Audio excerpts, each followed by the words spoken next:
There is someone in the forest. Knock, knock, knock. It isn't the sound of one branch hitting another in the wind. It isn't the sound of a tree pecker. It is the sound of someone who doesn't belong. I climb higher in the old oak until I can see over the top of the trees.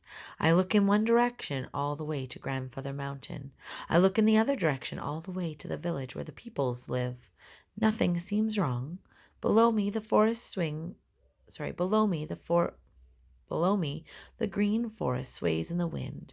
The crooked road winds through it like a scar. I scan the road up and down. I hate the idea of a people on it, but that is allowed as long as they keep moving. No, there is no one. Knock, knock, knock. There! Over by the abandoned cottage. I see him.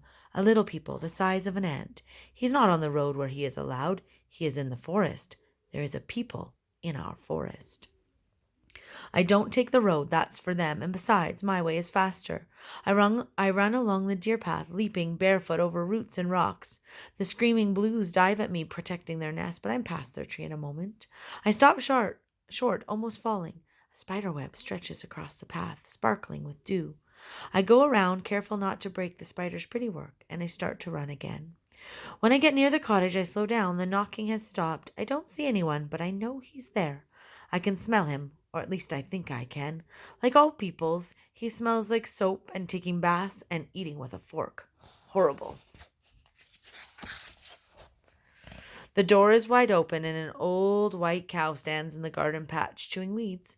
In front of the cottage is the kind of tree whose leaves look shivery when the wind blows. It's called a shivery tree. I climb in it and hide in the branches, even with my bent arm. No one in the forest climbs as well as I do. A people comes out. A man people. He is tallish and oldish and baldish. I see that he has some big nails in one hand and a hammer in the other. I shrink back, afraid. A nail would burn me. Anything made of iron would burn me. The man people climbs a ladder and bangs the nails into the roof. Knock, knock, knock. He's fixing the house. He thinks he can live here in our forest.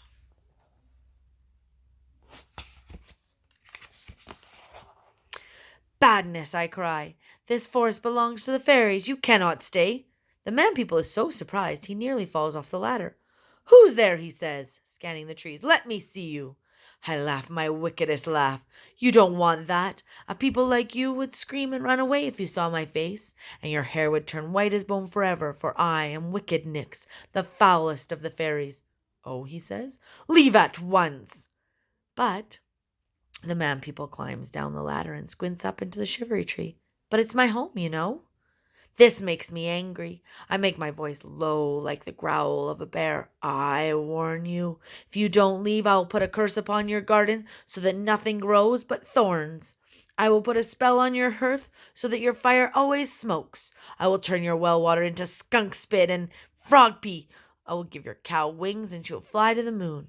I can see he is afraid now. I am sure he is about to beg my fairy pardon. I am sure he is about to leave and never come back. I'm very surprised when he says, do your worst, wicked Nix, foulest of the fairies.